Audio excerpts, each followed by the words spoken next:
everyone, I'm Allegra, joined by Carissa and Alem. Today we're going to talk about something a bit unusual, which is, can someone be held criminally responsible for actions they commit while asleep?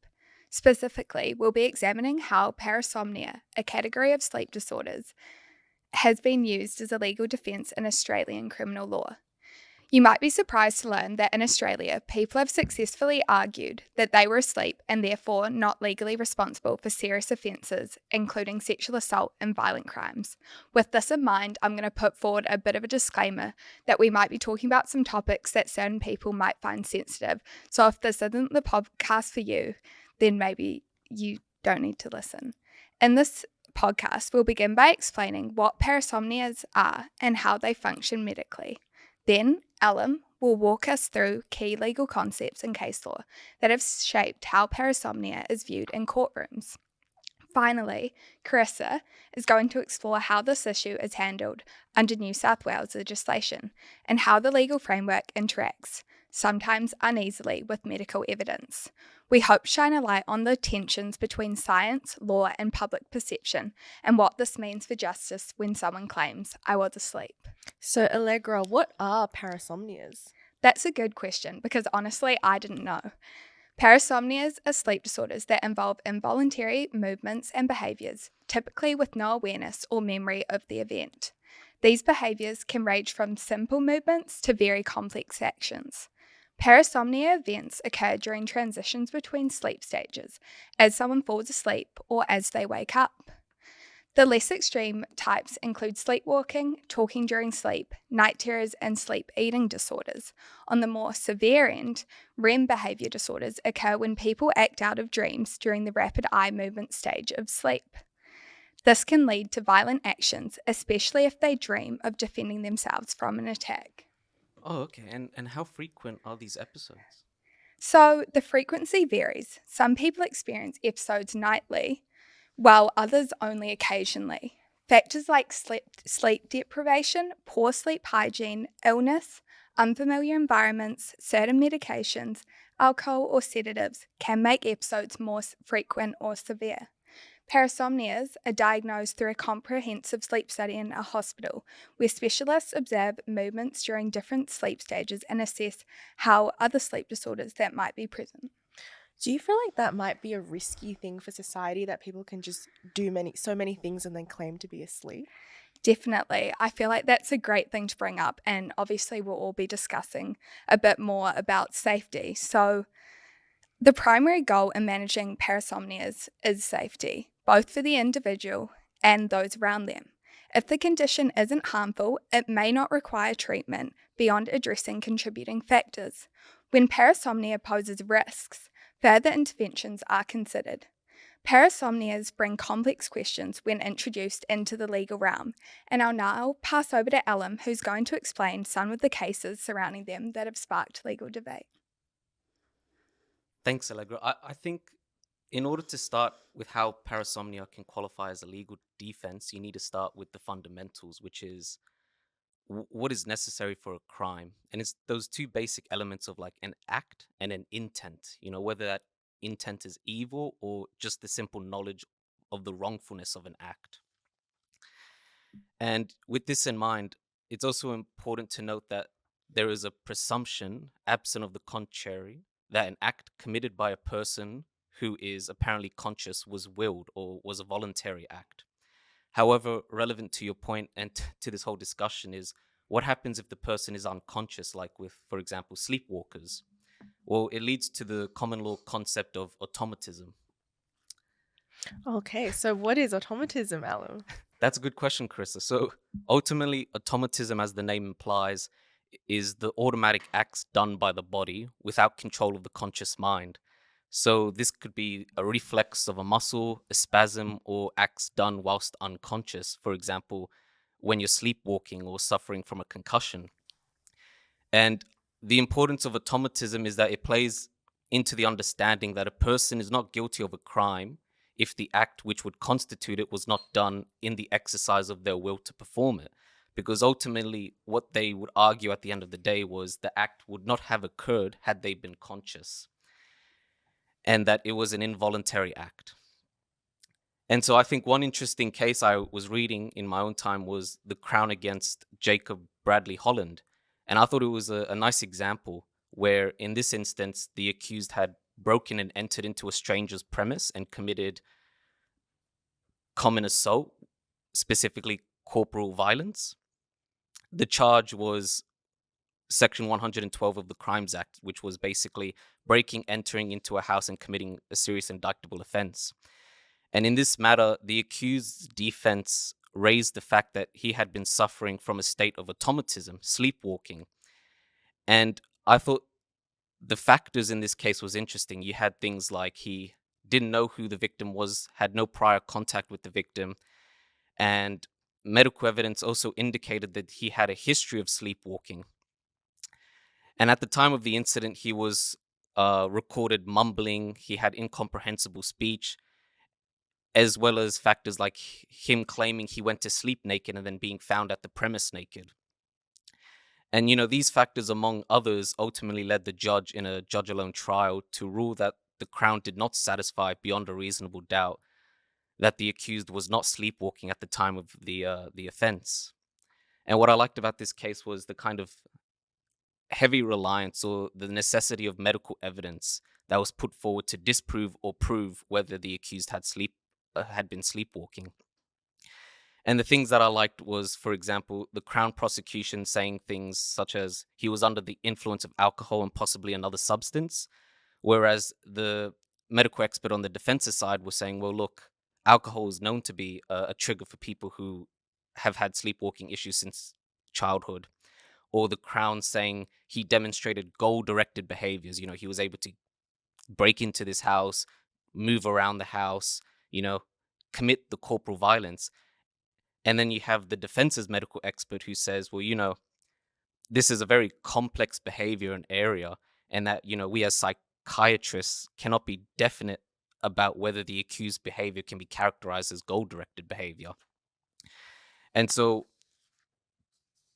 to this understanding, and I think what is also interesting in the discussion is the distinction between sane and insane automatism, with insane automatism being the attribution of the unconscious act to an infirmity of the mind or an internal reason, whereas for sane automatism, it's the result of an external factor, and it's not prone to recur, it's transient.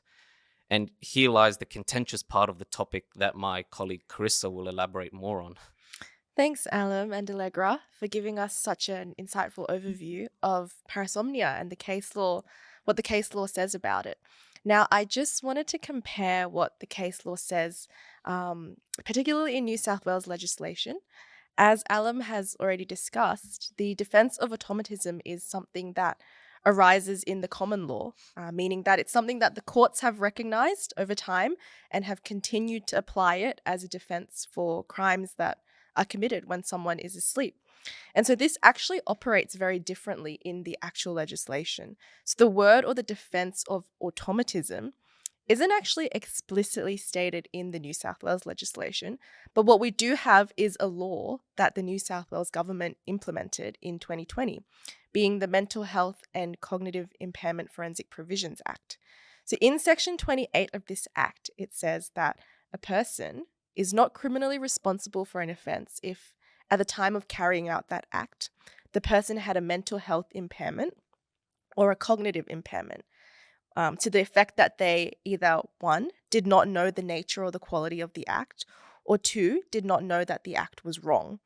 And so the question of whether the defendant had a mental health impairment or a cognitive impairment, or both, is actually to be determined by the jury in a serious crimes trial on the balance of probabilities. So that's a lot of legal jargon, but what that essentially means is that a jury will need to determine whether it is more likely than not that the defendant had a mental health impairment or a cognitive impairment, and that this affected them to the extent that they didn't know what they were doing, or they didn't know what they were doing was wrong. And so this is heavily discussed in the case of the Queen against DB, which raised the question of whether parasomnia or sexsomnia, which is what we were talking about, fell under a mental health impairment or a cognitive impairment that causes a person to not recognize what they're doing in their sleep. Wow, that's honestly really, really interesting to see kind of what the statute says. So, Carissa, what is the effect of this? Yeah, that's a really good question, Allegra. So, in the common law, automatism actually allows for the possibility of a complete acquittal. So, however, under the statute, a person will not be acquitted in the same way. Rather, they will actually be given a verdict of act proven but not criminally responsible under Section 32. And the court can then go to make the following orders. So, they can order that the defendant be remanded in custody until a further order is made. They can order that the defendant be detained in a specific place or in a manner that the court thinks is fit. They can also order for the unconditional or the conditional release of the defendant, or they can actually order anything else that they think is appropriate. So if they find the defendant to be having a mental health impairment or a cognitive impairment, the court actually still has a lot of power over that person. And so the case of the Queen against DB, which I mentioned a little bit earlier, actually discusses the tension between the common law and the statute well, and again raises the question of whether parasomnia is even a mental health or a cognitive impairment. So this was actually an appeals case where the respondent was the defendant at trial in first instance. And during the trial, he was actually tried for 3 indictable offences, namely 3 counts of sexual assault of a child under the age of 10. And so the defendant's defense was that his conduct was involuntary, he was asleep, and that what occurred between him and the plaintiff, the person bringing the claim, was a manifestation of sexsomnia or a form of parasomnia, sleepwalking. So the evidence for this was that the victim had claimed that the defendant was snoring at the time of the incidents, and this was actually accepted by both sides. I honestly can't believe it. We were talking about it before. It's so crazy to see these cases come up because I feel like for a lot of people, they read it and you Yeah. just instantly don't want to believe that they're asleep because it is such a horrific crime. And that's why, I mean, I know you're about to discuss it a bit more, but it's so interesting thinking about kind of the way that the medical experts are brought in and how they really need to use that to Yeah. kind of come up with a fair determination of the Definitely. case. Yeah. Yeah, definitely. And I think, I just want to reiterate that the fact that the defendant was asleep was actually accepted by both sides. That wasn't Yeah. what was the issue. The issue was whether the court considered was whether the accused was entitled to a complete acquittal, which was not guilty, under defense of his actions being involuntary. So this would mean applying the common law defense of automatism, or it raised the question of whether they should actually apply the legislation of the Mental Health and Cognitive Impairment Forensics Provisions Act. I mean, this would result in him receiving a special verdict of act proven but not criminally responsible, and there would be a difference in how the court deals with him. And so at the initial trial, the judge was not satisfied that any of the conduct that had occurred was voluntary and that the Crown was not able to meet the requisite standard. He did not accept that the respondent had a mental health impairment. The judge accepted expert psychiatric evidence that parasomnias were involuntary and they weren't actually the product of a disordered mind.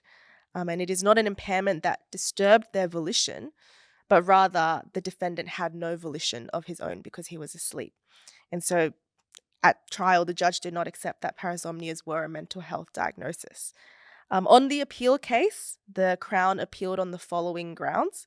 So they appealed and said that the trial judge was wrong in failing to find sexsomnia as a mental health impairment. They also appealed that the trial judge was wrong in finding that the disturbance of volition does not include an absence of volition. And they also appealed on the grounds that the trial judge was wrong in finding that the unconscious or involuntary acts cannot fall within sections 28 of the Act. And so ultimately, the court actually dismissed the appeal. But interestingly enough, which I think I should note, the judges were not actually unanimous in their decision. But they ultimately did hold that the first judge was right in saying that the defendant did not have a mental health impairment because his lack of volition while asleep is not a disturbed volition. And they said that having a disturbed volition is vastly different to having no volition, which is what the appellants were claiming, as the incident of being asleep is universal to the human condition. And not having volition while asleep is not actually a clinically significant diagnosis under mental health. And that's not to say there is no clinical significance to the subconscious urges that a person has when they are asleep, but they don't fall within the scope of mental health impairment, which I thought was really interesting, because they haven't had a disturbance of thought, mood, volition, perception, or memory as per the Act. So basically, to sum up the case of the Queen and DB, the Queen against DB, basically a parasomnia or sleepwalking episode is completely defensible, and the court views it as a person having no volition at the time of them committing the offence, meaning that their act was not voluntary, and they can actually be entitled to an acquittal. That's interesting, Chris. And is that just a New South Wales thing? Like, is there any difference in different jurisdictions? Yeah, I guess it's also worth mentioning that being asleep is also, while committing a crime, is also a defence under the Commonwealth legislation in the Criminal Code Act. In Division 4.2 of the Criminal Code, it does state that the conduct can only be a crime if there is a physical element of voluntariness. And subsection 3 then specifically goes to say that conduct is not voluntary if it includes a person having spasms or convulsions or unwilled body movements, or an act performed during sleep or unconsciousness, or an act performed during impaired unconsciousness, depriving the person of the will to act. However, I do want to say that this act only applies to crimes committed in a Commonwealth context, so Commonwealth crimes. And in separate states, including the state of New South Wales, we do rely on things like the Mental Health and the Cognitive Impairment Forensic Provisions Act, or the common law to tell us how to deal with parasomnias and sexsomnia crimes. That's honestly really interesting. And also, from my point of view, I remember before I left New Zealand, which was at the beginning of this year, there was actually a case going on there, which is of a similar nation to. Of a similar nature to the Queen and DB, so it's clearly something that's actually popping up sort of globally. And that kind of leads into the final part of this, which is where does it all leave us? So, as we've explored today, parasomnia as a legal defence sits at the intersection of medicine, law, and ethics, and it's far from straightforward. While it has been successfully used to defend people accused of serious crimes, it remains a controversial and evolving area of law. One of the core reasons for this controversy is that the science behind parasomnias is still developing.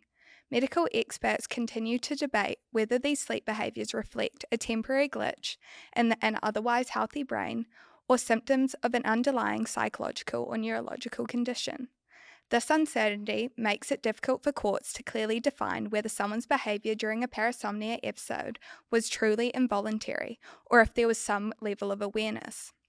It leads kind of into another key issue, which is the legal burden of proof. In parasomnia cases, courts must navigate between conflicting medical opinions, limited physical evidence, and the question of how much control, if any, the accused had over their actions. Since episodes occur during sleep, witness testimony and post-incident behaviour, such as apologies or partial memories, can make or break a defence. These complexities often result in asymmetrical evidentiary burdens, where it becomes very difficult for a prosecution to disprove parasomnia beyond reasonable doubt.